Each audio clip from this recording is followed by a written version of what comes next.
And I'm filming. All right. Okay, I think I finally have this working. Yeah, okay. So, what am I here to do?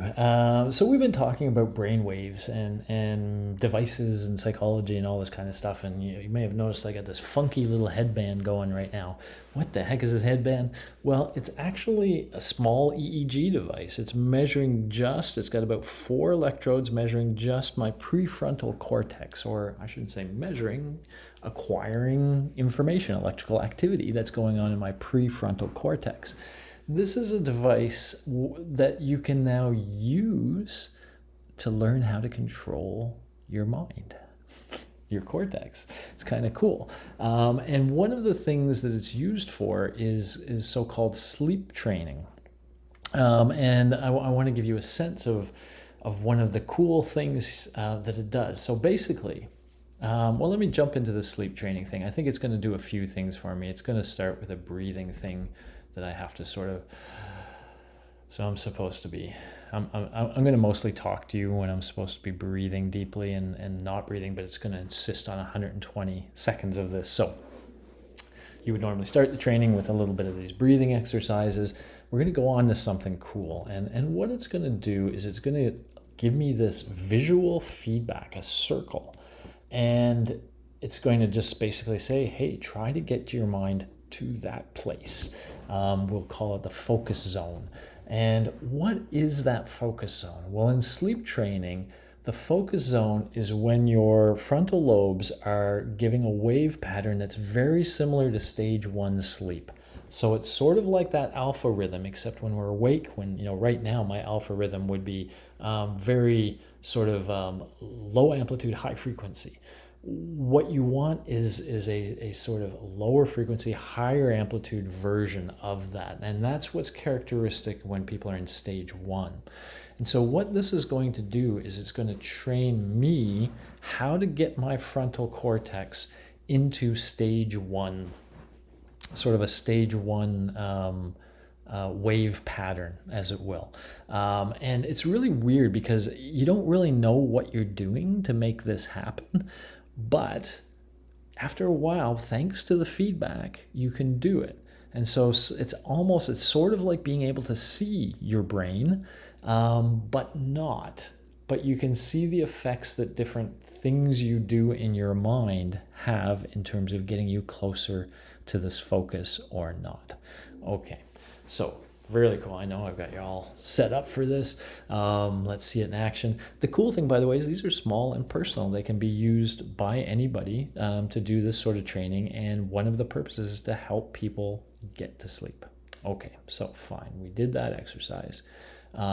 Okay, now it does some digit span stuff, which is normal. I don't really want to do this, but I'll show this to you anyway. You can do it along with me. It shows some digits, and I'm supposed to remember them. 5, 4, 4, 4, 3. Well, that's a pretty easy one. 5, 4, 4, 4, 3. Submit.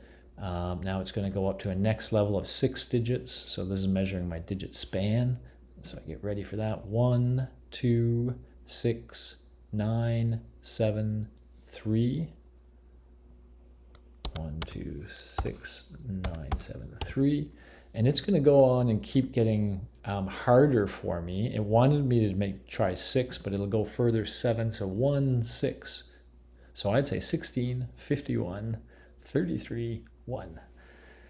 That's how I do it. 16, 51, 33, 1. Any of you guys who've read the chapter knows that what I'm doing there is chunking. I'm turning 7 things into 4 things. And I can do that here with this next one too. 8, I'll turn those into 4 pairs instead. You ready? Let's do this. 21, 16, 99, 43. 21, 16, 99, 43. Note that it seems like I'm remembering 8 things, but I'm really kind of remembering 4, right?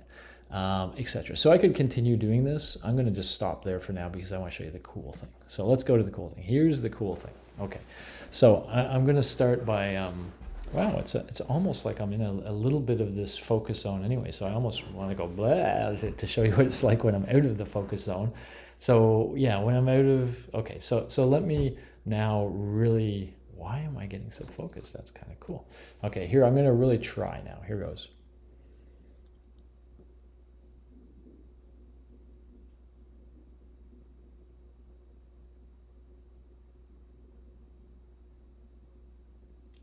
Okay, so it's hard to talk and stay here.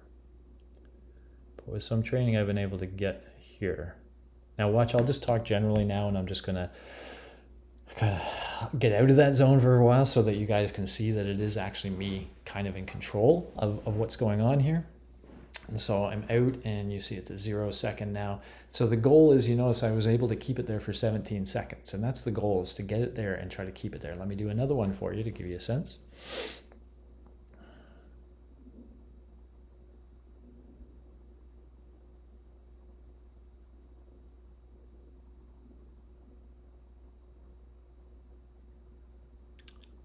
So you see, I've learned to do this. Like,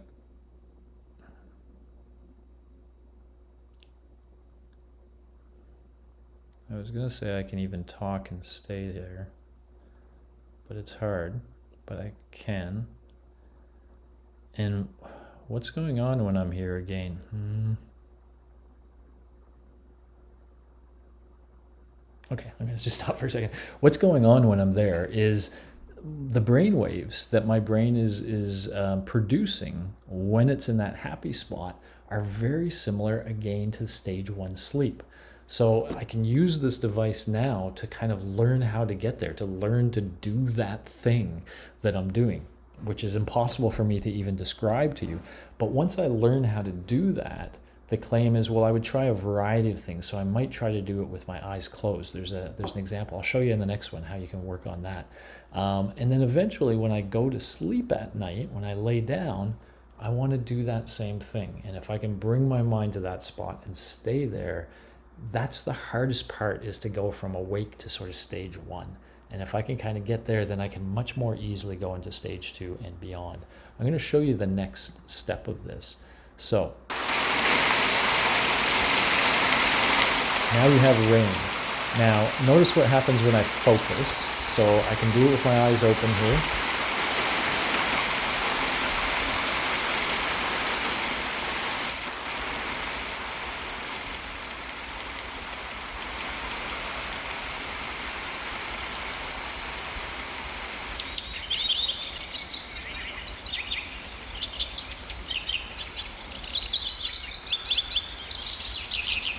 Okay, so when you get in the zone, the moment I talk, I start to blow it. But when you get into the zone, the birds sing. What that means is you can try to stay in the zone without the visual input. So I have the visual input now. Let me just get in there and let me close my eyes and see if I can stay there.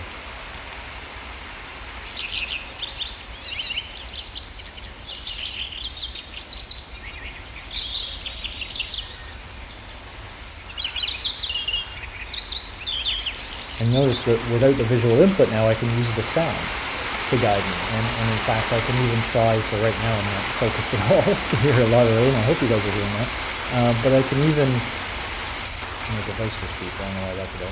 I can even just try the whole thing with my eyes closed, just to see if I can get there. And so let's see now if I can do it without.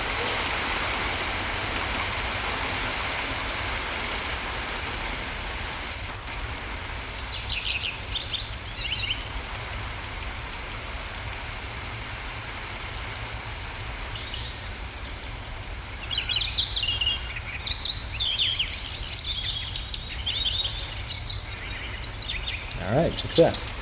Okay. I'm gonna move on from there. I gotta do my real training later today, but I guess that'll kind of. Why is it still doing the sound? I'd like stop doing the sound. Okay. There we go. Cool. Allegory is the company that I'm working with a little bit on this. So yeah, I mean, cool, huh?